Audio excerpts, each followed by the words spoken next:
India and China refuse to recognize each other's claims on mountains and passes stretching 500 miles along the Himalayas. There have been battles and skirmishes numerous times, but in the past 4 decades, no lives were lost. Until earlier this week. It happened on Monday high in the Ladakh region after a month-long standoff along the disputed border, marked here in yellow, which is known as the line of actual control. Now, this was a skirmish between two major regional powers, two nuclear nations, but the fighting wasn't with guns, rockets, or other modern weapons. In fact, no shots were reportedly fired.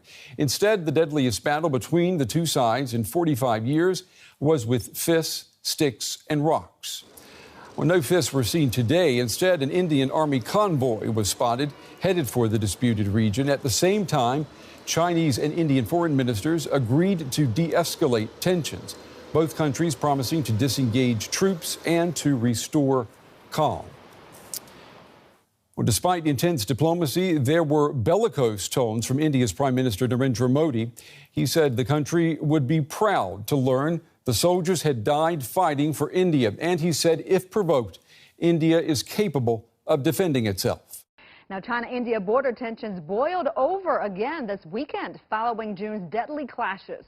And while India's defense ministry said that the Chinese army carried out provocative military movements near Pangangsu Lake in the remote Ladakh region, China accused Indian troops of illegally trespassing onto its territory, adding that China has never taken an inch of land from others over the past 70 years.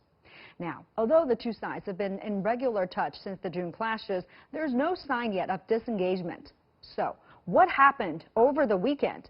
Can the two countries de-escalate anytime soon? And what is happening in the Himalayas?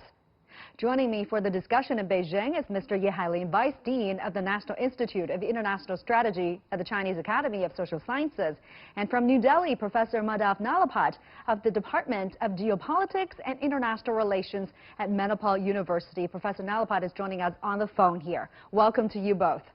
So first, let's take a look at what happened at the border over the weekend. The Indian Army issued a statement on Monday morning saying that PLA troops carried out provocative military movements to change the status quo. Indian troops preempted this PLA activity on the southern bank of the Pangangsu Lake, undertook measures to strengthen our positions. But according to the Chinese Foreign Ministry, China's border troops have been strictly abiding by the LAC, the line of actual control, and they have never trespassed. Let's now have a listen to the spokesperson's response. What India said may differ from what China said, but there is only one simple truth. Since the founding of the People's Republic of China more than 70 years ago, we have never initiated a war or conflict and never taken an inch of land that is not ours. In fact, China's border troops have been strictly abiding by the line of actual control, and they've never trespassed.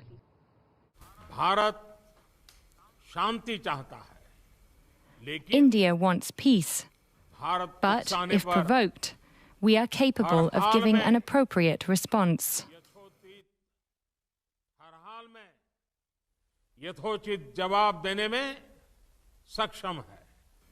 For its part, China blames India. Beijing says Indian forces violated its territory. The conflict arose in a region in the Himalayas where an exact border has never been agreed. Infrastructure projects on both sides of the disputed line of control have increased tension in recent months. Now India is sending more troops to join the hundreds already stationed in the Ladakh region. Both sides well know the risks of a further escalation. After a phone conversation between their foreign ministers, Beijing emphasized attempts to defuse the situation. China and India both expressed that they want to solve differences through dialogue to maintain the peace and stability of the border region. This standoff has dramatically raised the stakes between these nuclear-armed superpowers, making a de-escalation in the region even more urgent. So that is the statement from Foreign Ministry. Mr. Ye, let me start with you. Give us the Chinese perspective first, and we'll get to the Indian perspective later. Why is the border tension flaring up again, Mr. Ye? Generally speaking, there's because of the two sides have a different understanding on where is the line of actual control. But in my personal opinion, the recent movement adopted by Indians, they are not satisfied with the discussion and the dialogue between the military and the diplomats of the two countries. Obviously, the Indians want to change the status quo and try to gain some advantages from the battlefield, from the field, to gain some bargaining chips on the discussion and negotiation with China side. This is the Chinese understanding and the Chinese perspective. Professor Malapad, if you're with us, what do you think is happening there? Do you agree with what's been said there by Mr. Ye? Well, I'd like to say that we have had 18 rounds of discussions between the special representative of two sides. And we have been discussing this boundary issue right from the 1950s. You'll recall that India was one of the first countries to recognize the People's Republic of China. And in the 1950s, India strongly supported China to join the United Nations Security Council over the KMT regime. Now, this is the support that India has given to China. But the point is, so far as the line of actual control is concerned, the two sides have a different perspective. Now, in this, I would like to say, supposing you have a situation in which one side is saying that 100% of what we say is right and 0% of what you say is right, well, then you really can't have a dialogue. So the point is very simple. We believe that we have a line of control. The Chinese believe they have another line of control. And I think it's important for both sides to work out an agreed line of control. Yeah, clearly there's a gap in the understanding here between the two sides. But Mr. Ye, tell us, is Pangong Lake a disputed area? I mean, because China is saying that the southern bank of the lake is within its actual control. And if not, what is India trying to do here?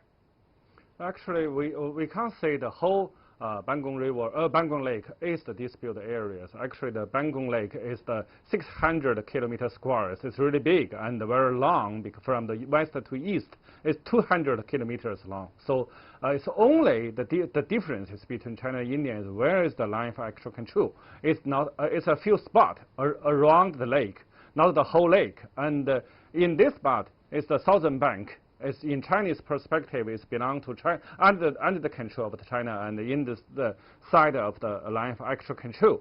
But in this April, Indian infiltrate and cross the line and stay there until till June.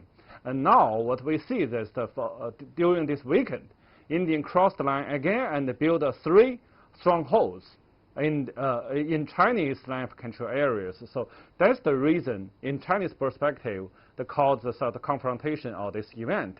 But the point is that, just like the very rightly pointed by Professor Narapad, the two sides has a different understanding on the line of actual control.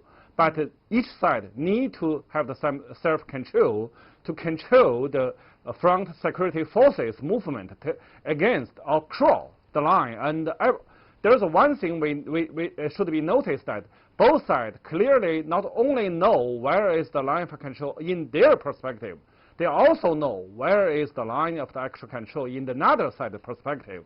So cross the line, cross another side's perspective, the line of in another side's perspective. It's really difficult to say it has it's based on the good reading.